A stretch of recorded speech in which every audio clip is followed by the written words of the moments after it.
Hi, welcome to another episode of Jindy. In 2026, the Supreme Court did something that it hasn't done in decades. It told the President of the United States that he'd broken a law. This was about tariffs, taxes the government put on goods coming into the country. In 2025, those tariffs got so high that the US was taxed the imports at a rate that we haven't seen since the Great Depression. Nearly 100 years and nothing came close, until now. So what is a tariff? Simply put, it's a tax on imported goods. If a company brings in steel, shoes or electronics from overseas, the government charges an extra cost at the border, and that cost usually gets passed on to you. In 2025, the president used emergency powers, laws meant for actual crisis, to place tariffs on nearly every country the US trades with. Then on February 20th, 2026, the Supreme Court had a 6-3 ruling, simply mean that 6 of the 9 justices agreed on the outcome, whilst 3 disagreed. In this case, the vast majority said the president had gone further than the law has allowed and struck the tariffs down. So how did this end up shaking the stock markets, drawing warnings from the International Monetary Fund, and reshaping global trade? Did it really break the world economy, or is it just an exaggeration? In this video, we are breaking it all down: what tariffs are, and why countries retaliated, and why the court struck them down, and what it meant for regular people and businesses. By the end, you can decide how much damage was really done. Chapter 1. The Timeline. It all started in early 2025, when Trump opened his second term by announcing tariffs on Mexico, Canada, and China, 3 countries deeply woven into US supply chains. From everything from cars to electronics to the groceries on your table. Then came the Liberation Day in April 2025. It's a sweeping round of reciprocal tariffs hitting dozens of countries at rates as high as 50%, including Cambodia, Vietnam, and Malaysia. Markets swung wildly as businesses and investors scrambled to figure out what it all meant for them. Then, a 90-day pause on many of the higher tariff rates was followed shortly after, though notably not for China. And so tariffs on cars, steel, and aluminum stayed firmly in place the whole time. Over the rest of 2025, the effective US tariff rates climbed dramatically, from roughly 2.4% in January to somewhere in the high single digits, even the high teens by some measures. By the year's end, exactly how high the tariffs went depending on the methodology you used. But by any measure, it was the highest sustained tariff levels in roughly 80 to 90 years. Then, in February 2026, came a major legal twist. The Supreme Court ruled 6-3 that Trump had exceeded his authority by using the International Emergency Economic Powers Act, or IEEPA for short, to impose tariffs without Congress's approval. The Supreme Court's ruling struck down every tariff that was built on the legal foundation. The original tariffs on Mexico, Canada, and China, and the entire Liberation Day package was gone. Chapter 2. How this hits regular people and businesses. The direct cost to households was real, although the exact figure depends on who's doing the measuring. The Tax Foundation estimated that Trump's 2025 tariffs amounted to an average tax increase of around $1,000 per household, a figure they projected would climb even higher in 2026 if the policies held. Other groups like the Yale Budget Lab landed on higher estimates still, somewhere in the range of $2,000 to $2,400 per household, depending on exactly how they modeled prices passed through shifts in consumer spending by the tariffs. The estimates varied a lot for sure, but the direction is the same across the board. Tariffs functioned in practice like a tax that ultimately landed on consumers through higher prices. And that was the intended effect on imported goods, but the ripple reached further than that. Even domestic producers who imported nothing themselves found room to raise their own prices, simply because imported competitors had gotten more expensive too. It padded its own profit margins without needing a tariff to justify it. Agriculture, manufacturing, and technology felt this unevenly. Farmers lost export markets as trading partners retaliated. Manufacturers paid more for imported materials and parts. And on top of the direct costs, the constant shifting nature of the tariff policy itself created its own kind of drag.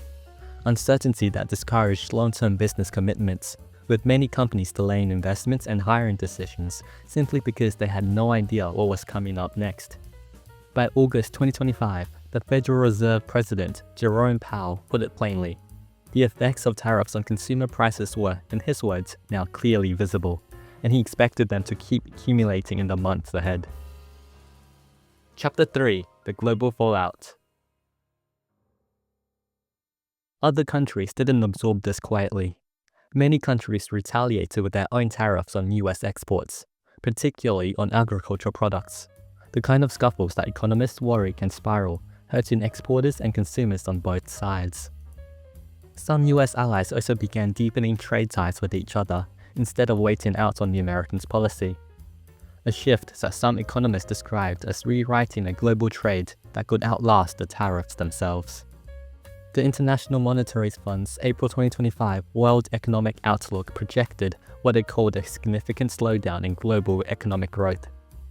It cut its US forecast to 1.8% for 2025, down nearly a full percentage point, and put the odds of a US recession at 40%, up from 25% just a month earlier. Global growth was cut from 3.3% down to 2.8%, with the odds of a global recession rising to 30%. The International Monetary Fund didn't mince his words either. It has called the April tariffs announcement a major negative shock, and said, quite strikingly, that the global economic system that operated for 80 years was effectively being reset. And around that same period, the conflict in Iran added even more pressure, straining oil and fertilizer supplies and compounding the overall economic squeeze. Chapter 4: The Supreme Court steps in. Now, let's elaborate more on the Supreme Court's ruling for a better picture. In 2026, the Supreme Court ruled 6-3 in a case called Learning Resources vs. Trump that the International Economic Emergency Power Act doesn't actually authorize the president to impose broad, open-ended tariffs.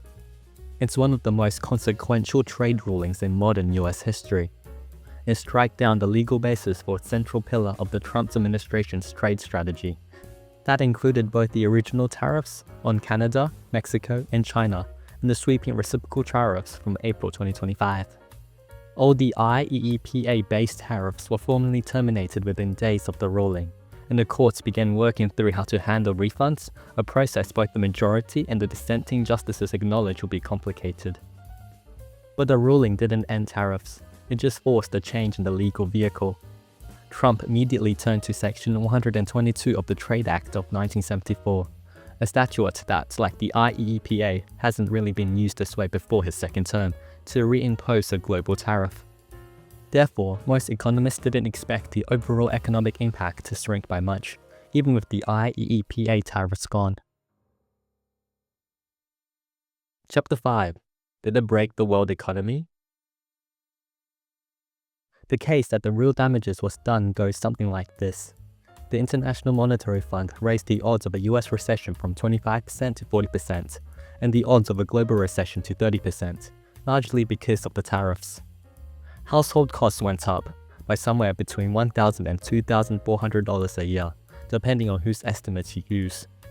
Industries like agriculture, manufacturing absorbed real pain, with farmers losing export markets and manufacturers paying more for parts. Businesses delayed hiring and investments because they simply couldn't predict what came next. And some allies started to rerouting trade around the US entirely, deepening ties with each other instead of waiting things out. And this will leave a longer-term dent in America's role in global trade. However, the other side of the story looks more reassuring.